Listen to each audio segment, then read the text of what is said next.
Jai Shri Ram. Welcome to Astrology with Abhilasha.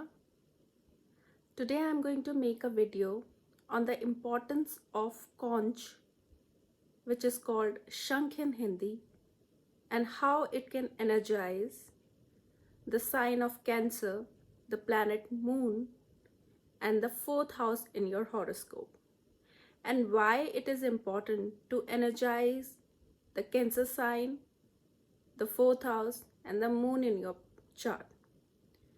Because we should understand that the sign of Cancer, Moon, and fourth house is all denoting the sustenance of your horoscope. They all influence the prosperity factor of your horoscope. If we want to attain nourishment, fulfillment, we should energize the Moon, the sign of Cancer, and the fourth house in the chart.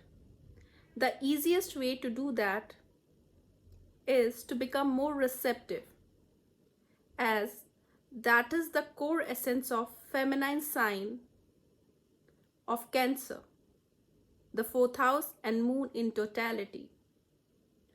Other solution can be keeping the living being related to fourth house free of any discomfort and discord. But in current situations, what if these living relatives, which denote to the planet and also to the house, are not with us anymore? How can we now energize the sustainability of this house and this planet? What are the important factors which we need to make these house active so that they can help us in the resources and the liquid abundance? Moon is the lord of liquid cash, influx, etc. The lord of one of the Poshak houses, that is the 1, 4, 7, 10 scheme of houses, are the houses which is responsible for the sustenance of our lives, and fourth being the most prominent of it.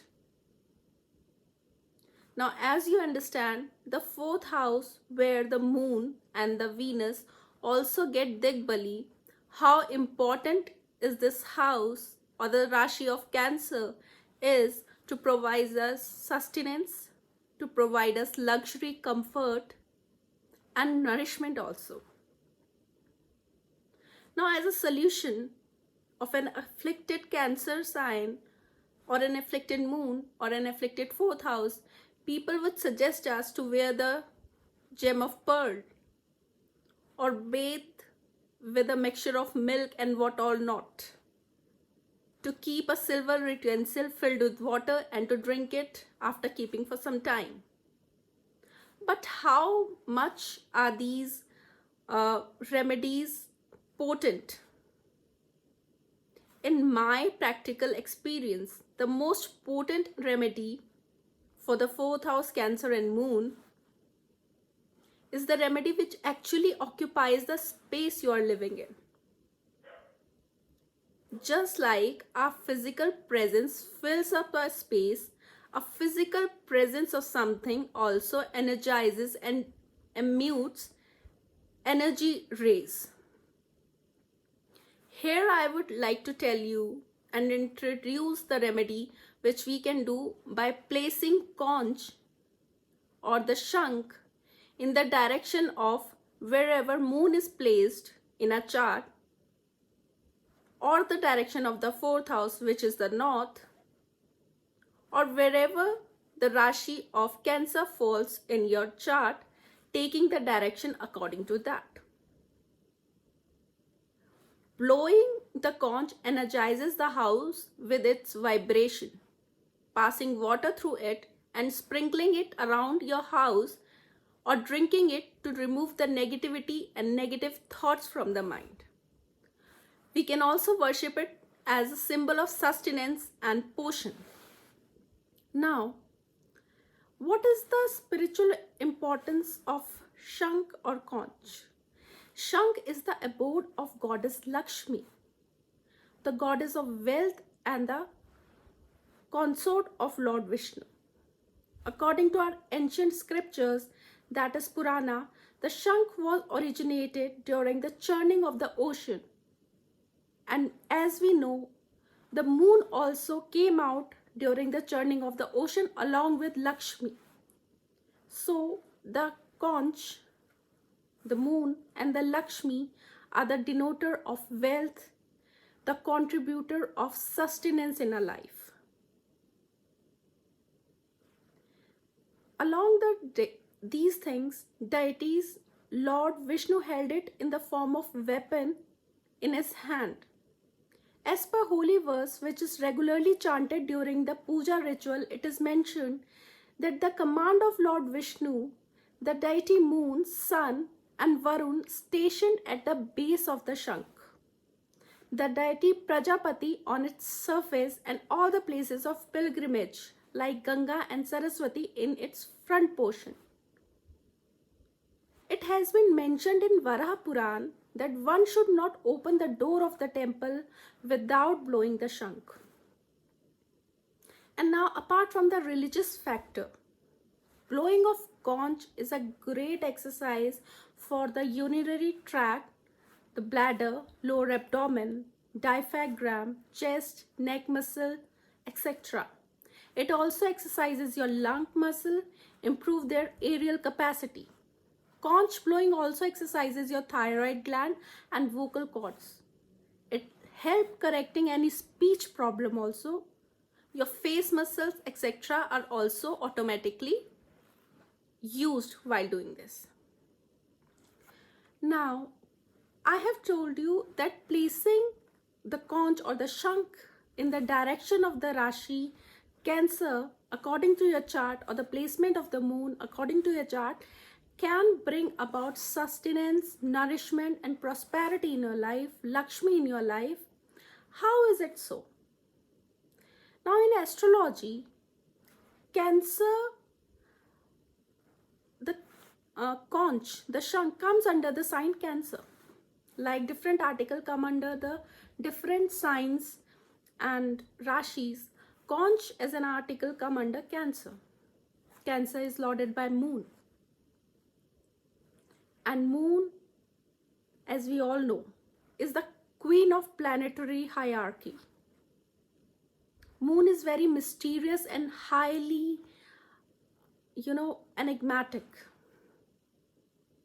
Why it is that moon is mysterious?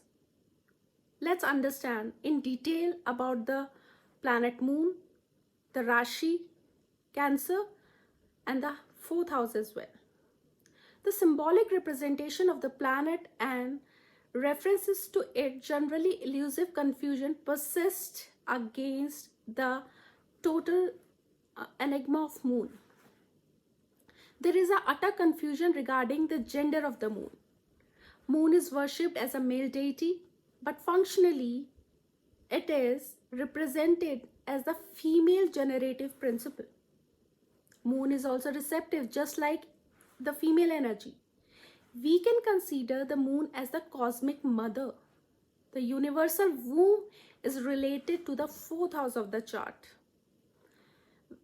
Now, solar energy energizes the moon. Moon here is receptive and the solar energy is penetrative. Moon is dependent upon the sun. They recognize that the brightness of the moon and its very energy is received from the sun. Moon shows receptiveness. That is, it is so easy to influence our mind, because mind which is governed by moon, whatever our eye sees or receive, we get influenced by it. For how long the influence remain depend on how strong our moon is astrologically in our chart. We should understand the strength of moon is directly proportional to any achievement or any fruitfulness of the endeavors we take upon in our life. When we say moon is receptive, it can absorb both good and bad, both yin and yang, both sur and asuric pravritis. That's why the aspect on the moon, the lordship of the moon, is very crucial to make predictions in the natal chart as well in the Prashna chart. Right? Now let's talk about the legends which is associated with the planet moon and how it can unfold to us that yes, moon is actually the karaka of prosperity, sustainability, and nourishment we are looking in our lives, and how placing articles related to moon can bring the help we actually need in our life, the divine cosmic help we need in our life.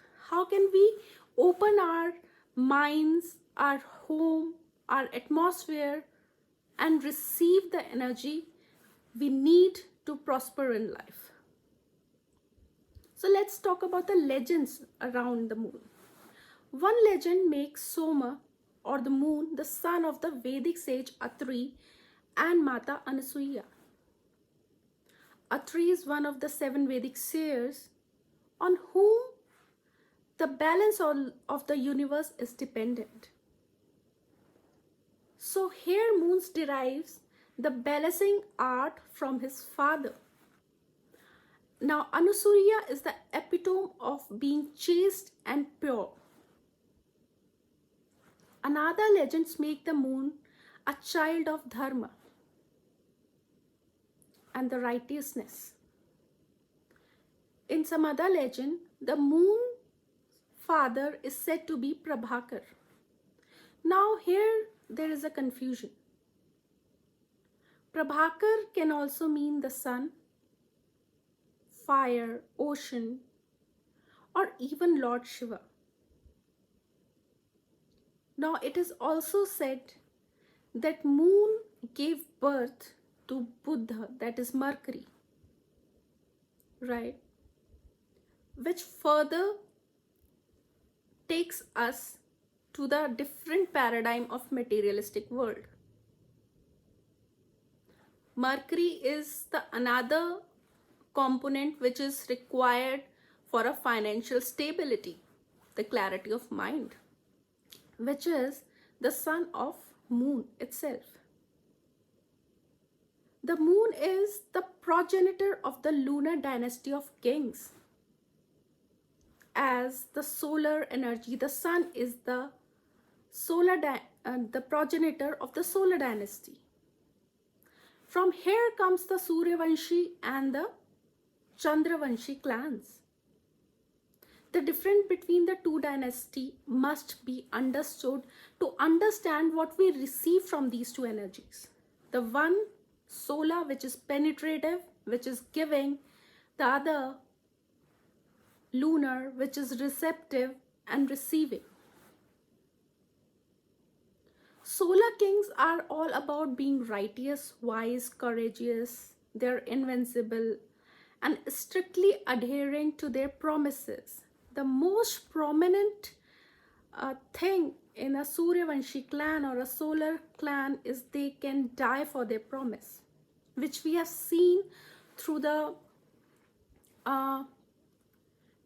through the story of Lord Rama and Dasharatha.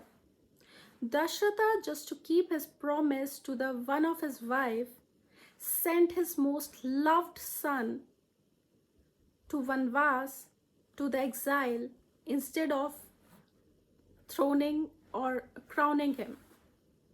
And Lord Ram, being the Purushottam he is known for, he also took the words of his father and to just keep his promise went ahead with the exile along with his newly wedded wife. So this is the amount of sacrifice a solar king, solar dynasty king can do to keep his promise. While the lunar kings, which we are here concentrating on, the clan which is governed by moon, are courageous and learned, but very susceptible to worldly vices and suffer from promises keeping because of their internal conflicts.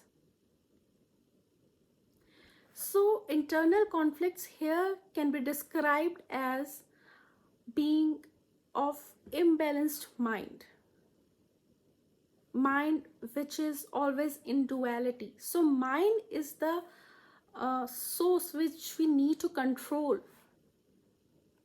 to grow above the conflicts. That is the key of every success. If we have the control of mind, we can succeed in any endeavor. All right. Now we should understand the moon, when it came out of the churning of ocean, there was no place to keep moon. Where should it be kept? What is the purpose of it? Nobody knew it. So moon was kept on the forehead of Lord Shiva. The moon is known as Shiva Shekhar. Now here I would also like to make a comparison that Lord Shiva is also the ultimate guru. Lord Shiva is also connected to the planet Jupiter. So moon is placed as a crown of Shiv Shankar. Shiv Shankar, which is the ultimate guru. Here we understand why the Jupiter moon conjunction is so powerful, is said to be so blessed one. All right, but let's leave it here because this is a talk of some other video. Let's concentrate on the current topic. I always digress, I'm sorry. So okay, moon is known as Shiva Shekhar also, meaning the crest of Shiva. From the moon thus placed pours the celestial nectar which nourishes the universe. Moon is said to be dripping off a nectar which can energize even the dying. It can give immortality. The nature of lunar influence is revealed by the names assigned to the moon, like Soma, Nectar, Aushadhipati, Lords of Herb, which it means, right? Moon is also said as Nakshatra Nath. Now Nakshatra Nath, as the name suggests, mean the Lord of Nakshatras, the husband of Nakshatras also.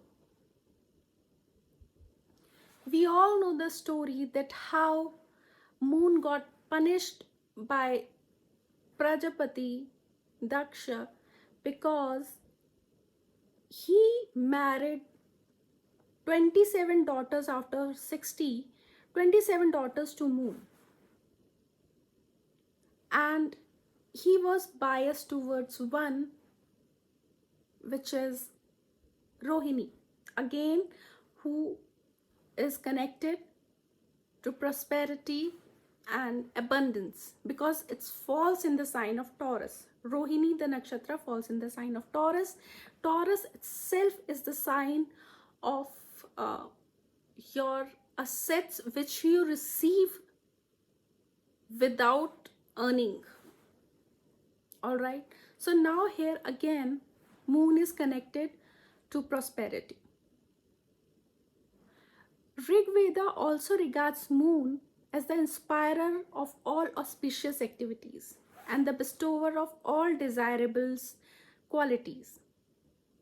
He's the giver of life on earth and the source of all wisdom as well.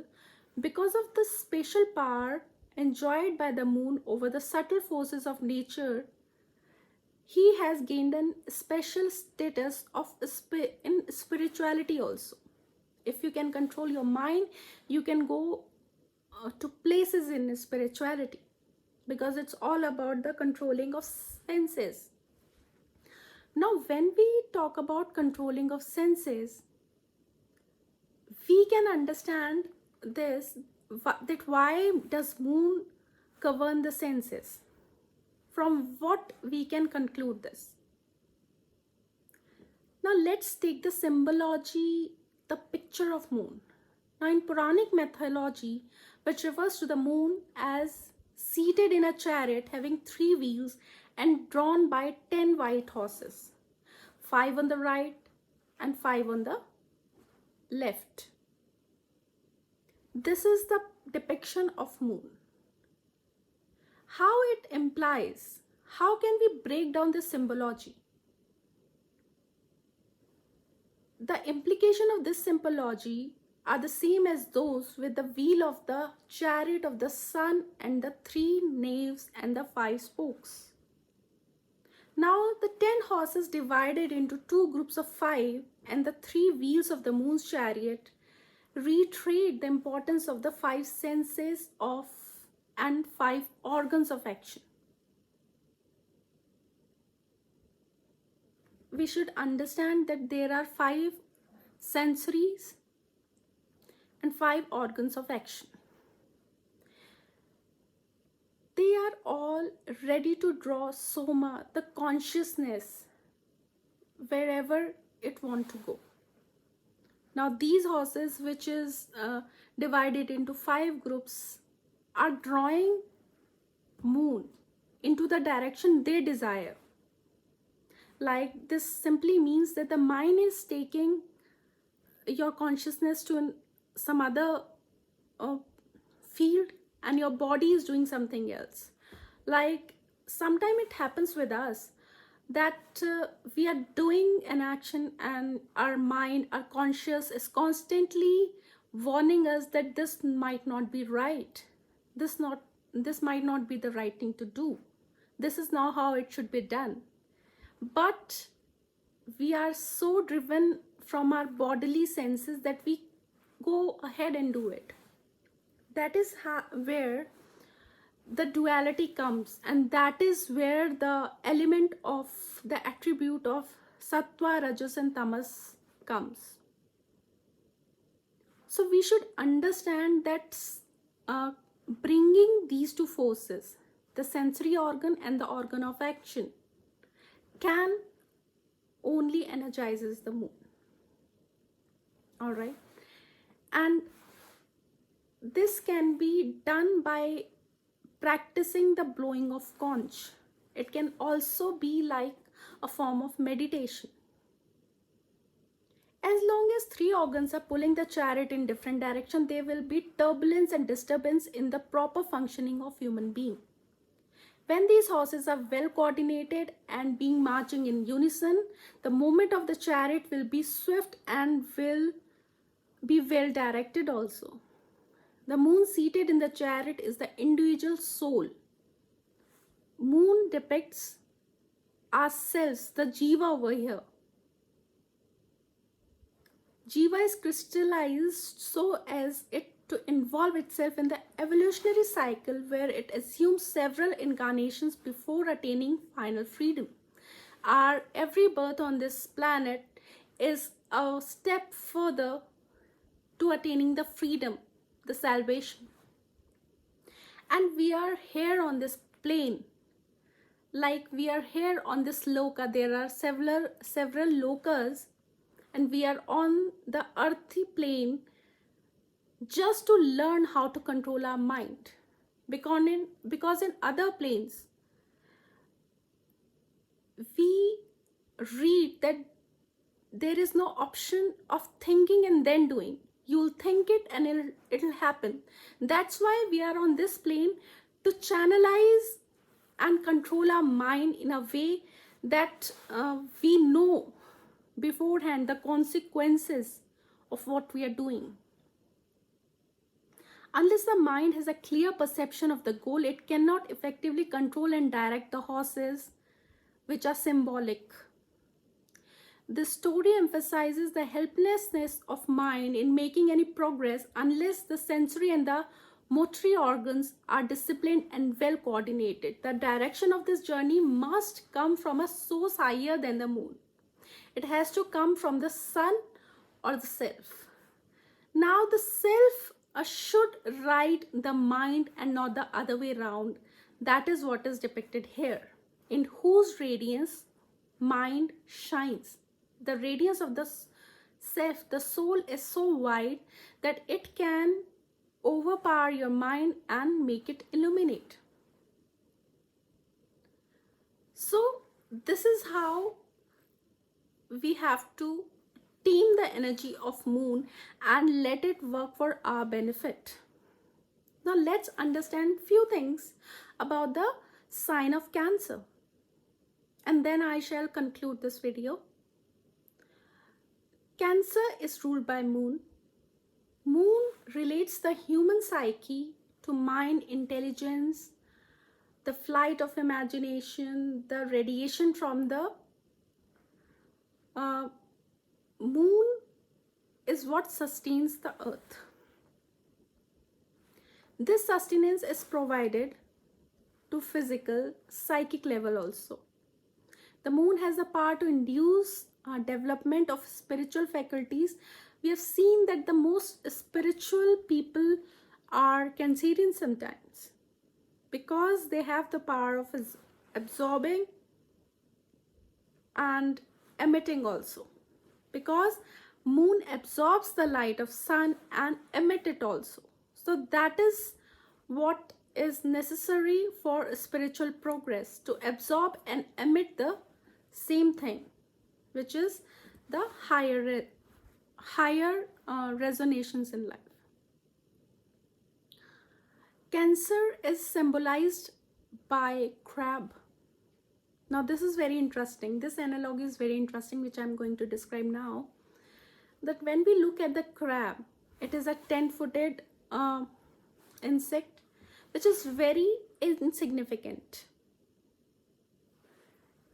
It's a creature which can draw our attention, our attention for a while, then we overlook it. It can disappear after the first glance. Both these symbols, however, succinctly express the great depth of this impulse of showing up and then just vanishing away. Same is the concept of moon. It comes and that it vanishes away throughout the cyclic period of moon, which we know it comes in part, and then one day the Purnima, it is full. That is the same approach of the crab, the sign Cancer. All right, the help comes only once in your life through Cancer, through the sign Cancer, and if you fail to grab it, it is gone forever. A crab dwells in water as well as on the land, but the interesting part is that the crab is neither found in deep waters nor it is found very far away from the shore, which means that it is of a shy nature. Cancerians are of a shy nature, and they always want to remain in their comfort zone, neither too far away from their abode, neither too experimental. All these have a close resemblance with importance and the characteristics of the fourth sign.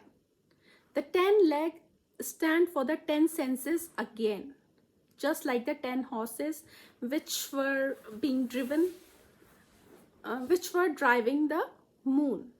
The same 10 horses are depicted here by 10 legs. The 5 senses organ operating on the subjective plane and the 5 motor organs functioning on the objective planes. The development of a wide field of action occurs with the 4 cosmic impulses. Right?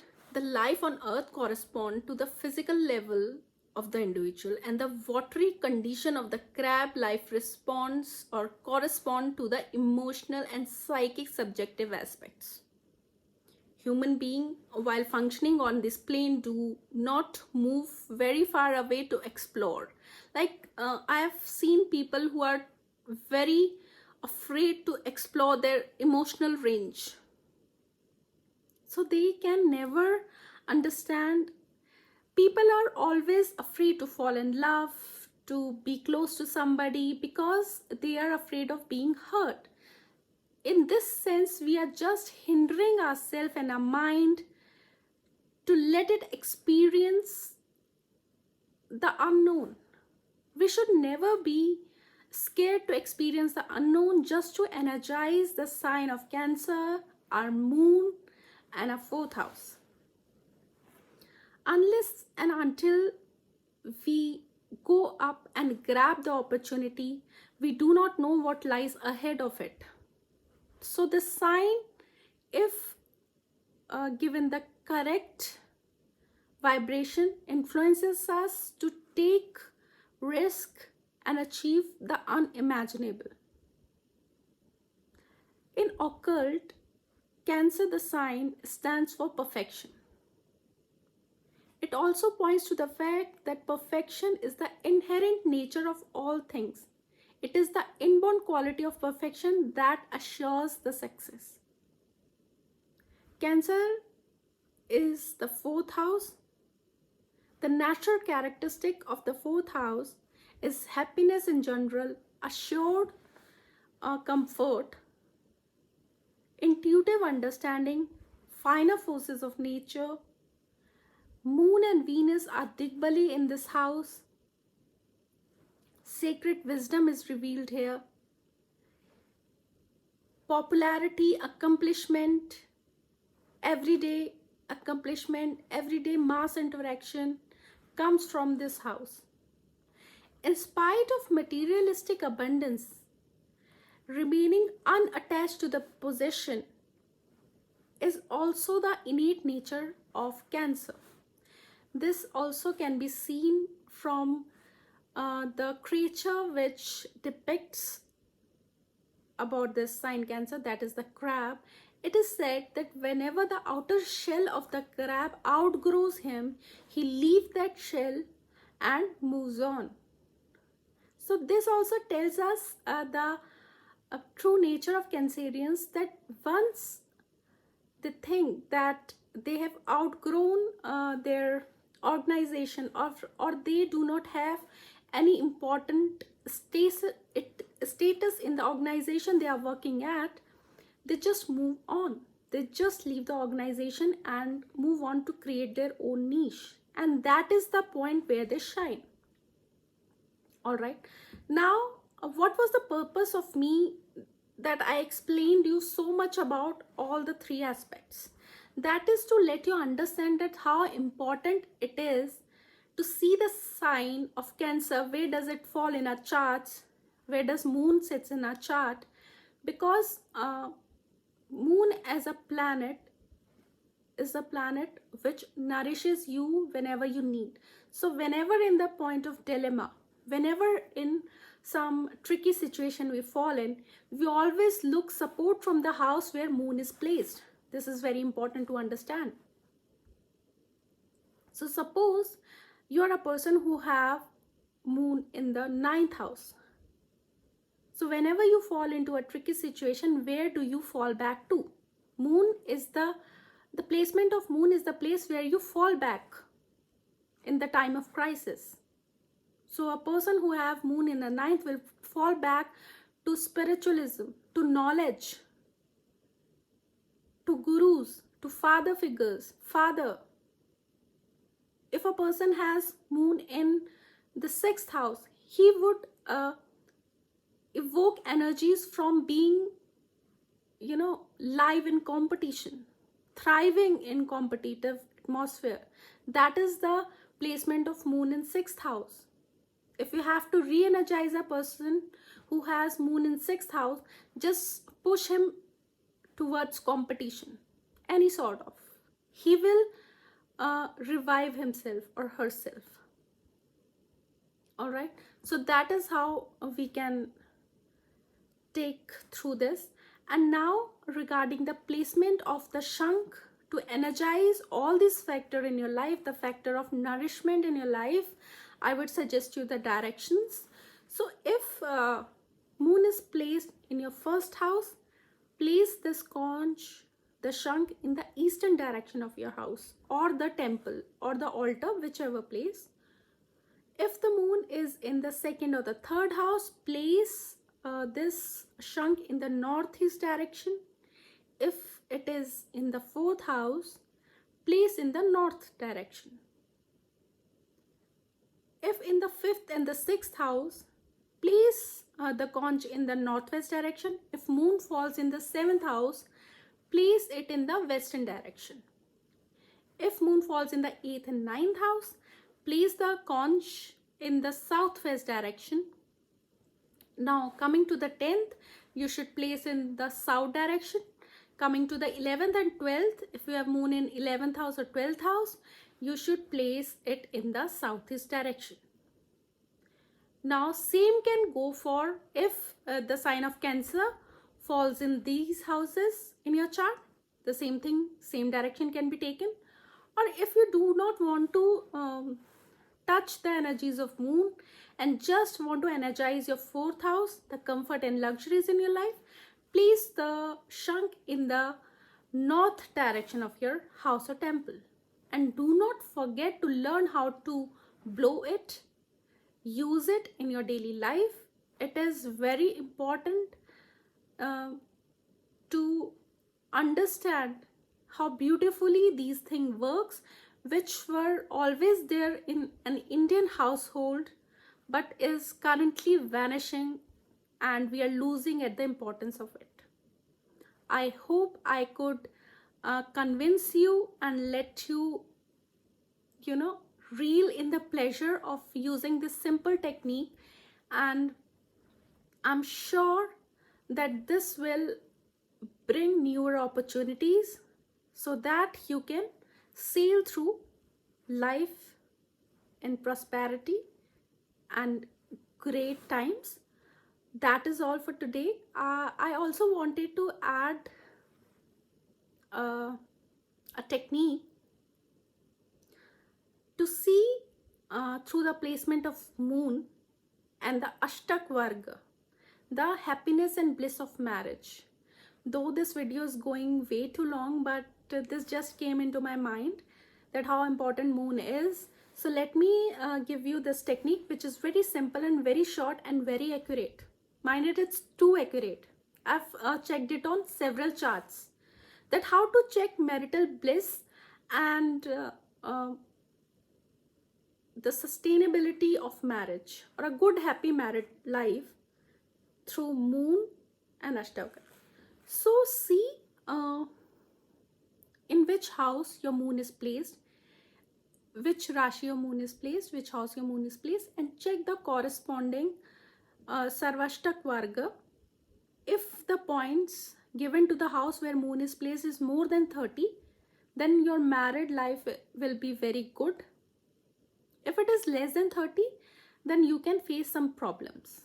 So while this is a very important point in matchmaking, while doing the matchmaking, if you have points less than 30 in the box wherever moon is placed, look out for a match where the person has more than 30 points, so it can compensate the deficit in your chart.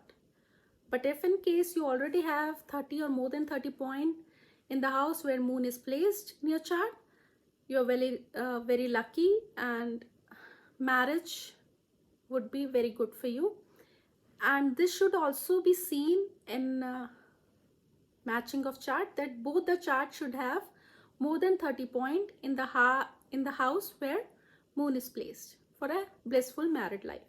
So that is a small technique which works really well. I've seen charts of celebrities, of people I know, people that consult me on daily basis. I've seen that a major component of a disputed married life is when the moon has Ashtak Varga points which is lower than 30. So that is all. I would like to give a remedy regarding this, but in some other video. Thanks a lot for watching, and that is all. See you in some another video. Jai Shri Ram. Have a good day.